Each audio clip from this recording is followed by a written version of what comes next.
ಬೆಂಗಳೂರಿನಲ್ಲಿ ರೋಡ್ ರೇಜ್ ಪ್ರಕರಣಗಳು ದಿನದಿಂದ ದಿನಕ್ಕೆ ಹೆಚ್ಚುತ್ತಿದೆ. ಎಂಜಿ ರಸ್ತೆಯಲ್ಲಿ ನಿಮ್ಮ ಕಾರು ನಮ್ಮ ಗಾಡಿಗೆ ಗುದ್ದಿದೆ ಅಂತ ಕಾರು ಚಾಲಕನಿಗೆ ಬೆದರಿಸಿ ಆರೋಪಿ ಜಮೀಲ್ ಎಂಬಾತ ಹಣಕ್ಕೆ ಬೇಡಿಕೆ ಇಟ್ಟಿದ್ದಾನೆ.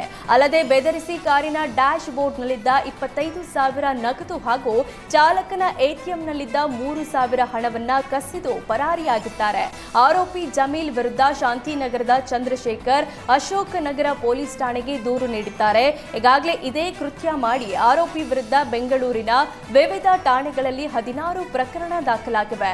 ಒಂದು ಪ್ರಕರಣದಲ್ಲಿ ಜಾಮೀನು ಮೇಲೆ ಹೊರಬಂದು ಆರೋಪಿ ಮತ್ತೆ ಹಳೆ ಚಾಳಿ ಮುಂದುವರೆಸಿದ್ದು ಬೆಳಕಿಗೆ ಬಂದಿದೆ. ಅಲ್ಲದೆ ಜಾಮೀನು ಪಡೆದ ಬಳಿಕ ಆರೋಪಿ ನ್ಯಾಯಾಲಯಕ್ಕೆ ಹಾಜರಾಗದೆ ತಲೆಮರೆಸಿಕೊಂಡಿದ್ದಾನೆ.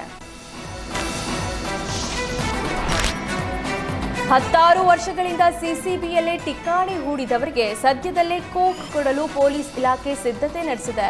5 ವರ್ಷಗಳಿಗಿಂತ ಹೆಚ್ಚು ಕಾಲ ಸಿಸಿಬಿಯಲ್ಲೇ ಇರುವ ಅಧಿಕಾರಿಗಳನ್ನ ಬೇರೆಡೆಗೆ ವರ್ಗಾವಣೆಗೆ ಚಿಂತನೆ ನಡೆದಿದೆ. ಸಿಸಿಬಿಯಲ್ಲಿ ಪ್ರಕರಣಗಳು ಹೆಚ್ಚಾಗಿದ್ದಾಗ ಹೆಚ್ಚುವರಿ ಸಿಬ್ಬಂದಿ ತೆಗೆದುಕೊಳ್ಳಲಾಗಿತ್ತು. ತನಿಖೆಗೆ ಸಹಕಾರಿಯಾಗಲೆಂದು ಕೆಲ ಸಿಬ್ಬಂದಿಯನ್ನ ಬೇರೆ ಬೇರೆ ಠಾಣೆಗಳಿಂದ ಒಒಡಿ ಮೇಲೆ ಸಿಸಿಬಿಗೆ ಪಡೆಯಲಾಗುತ್ತೆ. ಆದರೆ ತನಿಖೆ ಮುಗಿದ್ರೆ ಕೆಲ ಅಧಿಕಾರಿಗಳ ಅಭಯದಿಂದ ಅಲ್ಲೇ ಉಳಿದಿರೋ ಸಿಬ್ಬಂದಿ ಬಗ್ಗೆ ಕಮಿಷನರ್ ಮಾಹಿತಿ ಕೇಳಿದ್ದಾರೆ. ಕಾನ್ಸ್ಟೇಬಲ್ನಿಂದ ಎಸಿಪಿ ಮಟ್ಟದ ಅಧಿಕಾರಿಗಳ ಪಟ್ಟಿ ರೆಡಿ ಮಾಡಿದ್ದು ಸದ್ಯದಲ್ಲೇ ಸಿಸಿಬಿ ವರ್ಗಾವಣೆ ಪರ್ವ ಶುರುವಾಗಲಿದೆ ಎನ್ನಲಾಗ್ತಿದೆ.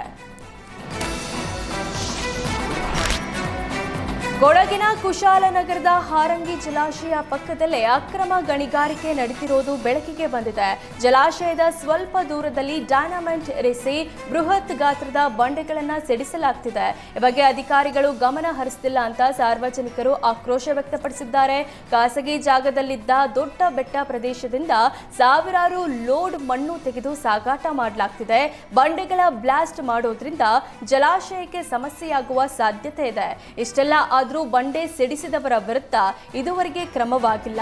ಗಣಿ ಮತ್ತು ಭೂ ವಿಜ್ಞಾನ ಇಲಾಖೆ ಅಧಿಕಾರಿಗಳು ಏನ್ ಮಾಡ್ತಿದ್ದಾರೆ ಅಂತ ಸ್ಥಳೀಯರು ಕಿಡಿಕಾರಿದ್ದಾರೆ.